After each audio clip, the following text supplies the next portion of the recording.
रायगड जिल्ह्यात गेल्या 24 तासात झालेल्या मुसळधार पावसामुळे ठिकठिकाणी पूर, दरडी, पूल खचणे, रस्त्याचे भराव, वीज पोल कोसळणे, तारा तुटणे, लोकांच्या घरात पाणी शिरणे, वाहतूक कोंडी असे प्रकार होऊन जनजीवन विस्कळीत झाले आहे।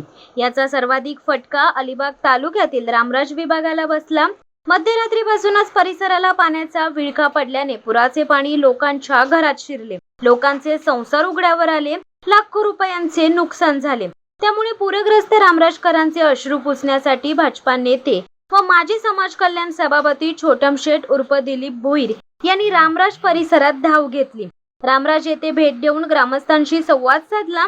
जेसीबी आदी यंत्रसामुग्री नेऊन पाहणी आणि सरकारची मदत येईपर्यंत लोकांना आर्थिक मदत केली। पत्रकारांशी बोलताना त्यांनी तातडीने शासनाकडे पूरग्रस्तांसाठी आर्थिक मदतीची मागणी केली। सरसकट पंचनामे करा असे त्यांनी सरकारला साकडे घातले। रामराज गावामध्ये आलोय।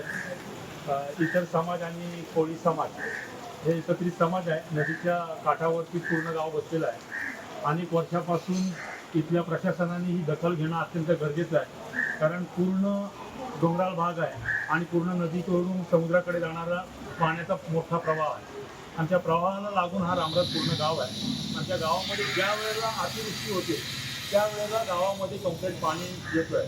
हे शासनाने आवर्जून लक्षात घ्यायला पाहिजे।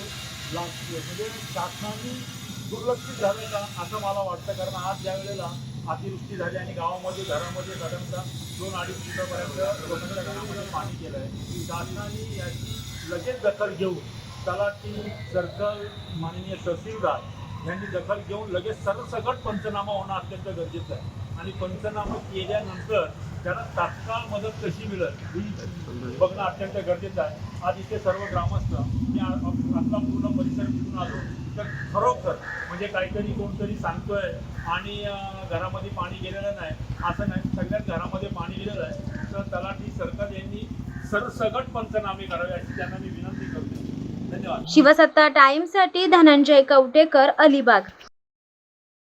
दे धडक बेधडक वृत्त देणाऱ्या आपल्या शिवसत्ता टाइम्स न्यूज चॅनलला लाल बटन दाबून सबस्क्राईब करा आणि बेल आयकॉनला क्लिक करायला विसरू नका।